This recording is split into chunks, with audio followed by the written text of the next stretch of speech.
Hey everyone, Ross Osborne here with Kindness Coalition. Thank you so much for joining us for another episode of the Give Kindness podcast, where we introduce to you the people, partnerships, and the stories that are making a real difference across our communities.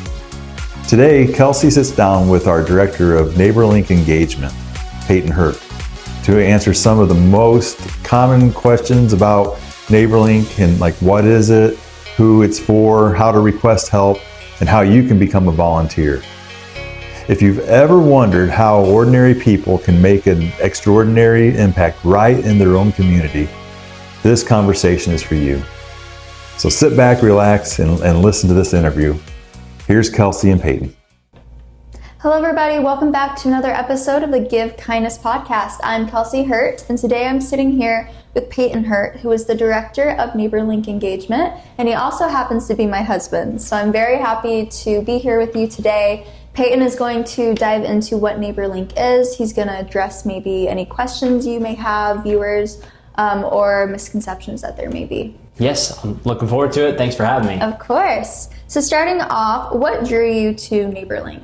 So kind of what drew me to NeighborLink is I have a heart to serve people. I enjoy serving people. I enjoy volunteering and making a difference in the community. So NeighborLink was something that would fit perfectly with things that I like to do. So I'm glad we could bring that to Kindness Coalition and partner with NeighborLink. That's great. So there might be people listening who aren't sure what NeighborLink is. Mm-hmm. What is NeighborLink? NeighborLink, it's an online platform where people can post projects and people can sign up to volunteer. And it's a way to connect virtually and to meet needs online to, again, we're in a society where there's phones, social media, and things like that. So people are able to access this and then sign up to volunteer and help out on a project. That's great. What kinds of projects are a good fit for NeighborLink?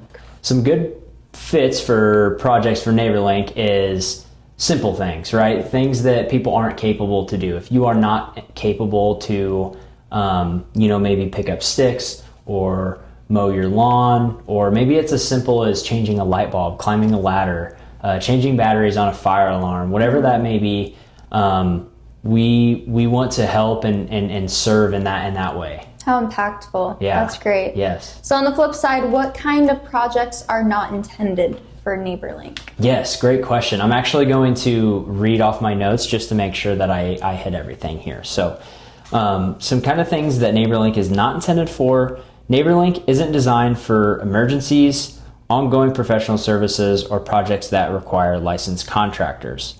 It's also not intended to replace social service agencies. While we do our best to connect volunteers with needs, we can't guarantee every project will be claimed. It's a volunteer-driven platform built around neighbors serving neighbors. So as Kindness Coalition, we in NeighborLink, we want to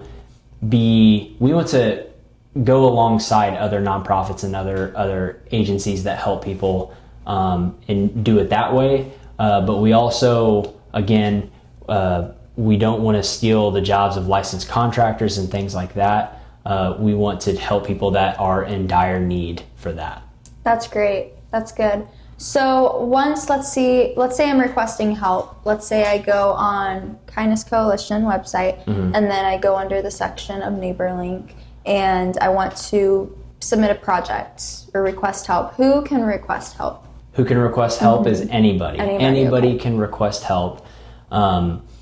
If you feel like you are unable to do the task or unable to do the project and it's something that, again, is a need, you can go on the website and you can fill out a description, you can post pictures, and once you send that in, you can either get approved or not approved. So that's, anybody can sign up. That's great. Do you want to add any more detail to what exactly happens after submitting a project? Yes. So again, after you submit a project, the description, you reach out, you go through a process where it is either approved, after somebody looks at it and decides whether this is a actual need or if this is just something that the person may want done. We have that process to make sure, again, that it's a need.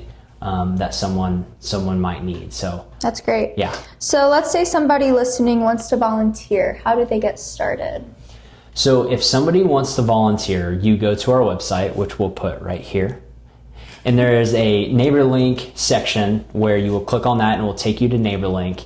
You'll set up an account, and then you'll go through that process. You'll create the account, and then you will go through a process, and then you will be accepted. You'll have a background check, and then once that background check goes through, then you become a volunteer, and you can volunteer for any project on NeighborLink. Great. So tell us a little bit more about the background check. Okay. So the background check, once you fill it out, there's a few different scenarios. So you will, and there's actually, we're going through a change right now with the background check. So different things they're still changing. So, but once you do that, you will pay for the background check. And then once you do that, it goes through a process. And once it's accepted, again, you can go through any project. The second scenario would be if you aren't able to cover it, you can reach out to NeighborLink. There's a section on the website that allows you to have that fee covered. So an important note in that is don't let money stop you. Mm-hmm. There's processes to help you to have your background check accepted. The third scenario would be if you work in a field where you have to have a background check. They can send it through that to NeighborLink, and it can be accepted that way if you already have one. Great to know. Thank you. Yeah. So, do volunteers? Let's say I'm looking at projects. Do volunteers have to be experts? No, volunteers do not have to be experts. I know sometimes there may be a construction project on there, and if you're not handy or don't have the skills, doesn't mean that you can't help, right? So you don't have to be an expert. There's simple tasks. There's always something that you can do to help out, even if it's just being there, picking up something, whatever that may be. So no, you don't have to be an expert. Anybody can volunteer. Anybody can help. That's great. Thank you. My last question for you today is, does volunteering have to be a long-term commitment?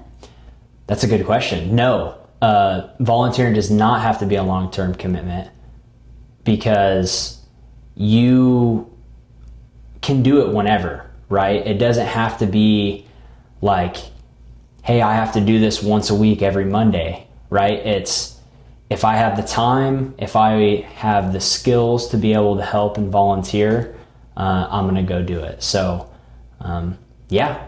That's great. Thank you. Mm-hmm. Well, that was all my questions for you. Thank you for answering them. Yes. So happy you could come on today, address any questions, misconceptions, and viewers. Now I want to encourage you to go and give kindness. Hope that you all have a great day. Bye. Thanks for listening. Yeah. Thanks for having me. Of course.